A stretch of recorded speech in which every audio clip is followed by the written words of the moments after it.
La première fois que j'ai quitté l'Iran, je n'ai pas pu retenir mes larmes. Ma mère m'a serrée contre elle et m'a dit d'être forte. Mais lorsque je suis entrée dans le hall d'embarquement, elle s'est effondrée sous le chagrin. Je me suis retournée et j'ai vu mon père l'emporter dans ses bras. À cet instant, j'ai compris que je devais affronter la vie seule. Mais la vie à Vienne n'avait rien à voir avec ce que j'avais imaginé. J'ai emménagé dans une résidence collective à cause des différences de mode de vie. Moi qui étais si vive, je me suis peu à peu refermée. Je faisais ma lessive seule, je cuisinais seule, je parlais à presque personne. Mon seul plaisir, c'était d'aller faire du shopping.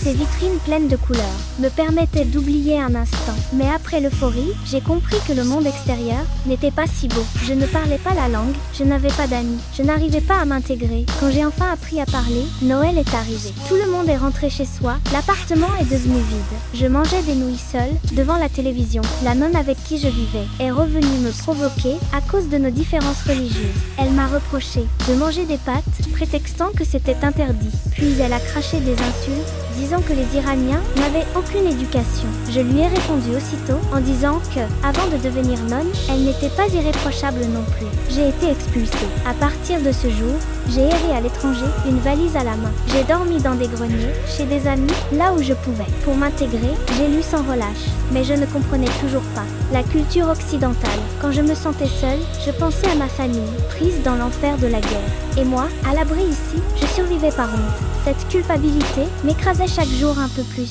au point que, lorsqu'on me demandait d'où je venais, je répondais « de France ». Ici, je ne portais plus le voile, mais j'avais perdu qui j'étais. Sans racines, sans attache. Quand je n'ai plus eu d'argent, je me suis retrouvée à la rue. Je fouillais les poubelles pour manger, ramassais des mégots, dormais dans les bus. Quand ma famille souffrait, comment aurais-je pu aller bien, même à l'étranger? Un jour, je me suis effondrée dans un parc et on m'a emmenée à l'hôpital. Le médecin m'a demandé où j'habitais. Je suis restée figée avant de répondre. En Iran. J'ai appelé mon père et je lui ai dit que je voulais rentrer. Mes parents n'ont posé aucune question. Ils ont simplement dit « Reviens, on t'attend » et je suis rentrée au pays. Au début, mes parents ne m'ont presque pas reconnue. 4 années avaient tout changé. La guerre était finie, mais la lumière n'était pas revenue. Mon père m'a expliqué que l'Occident avait vendu des armes aux deux camps, provoquant une guerre civile. Inutile. Des millions de vies avaient été sacrifiées. La ville n'était plus que l'ombre d'elle-même.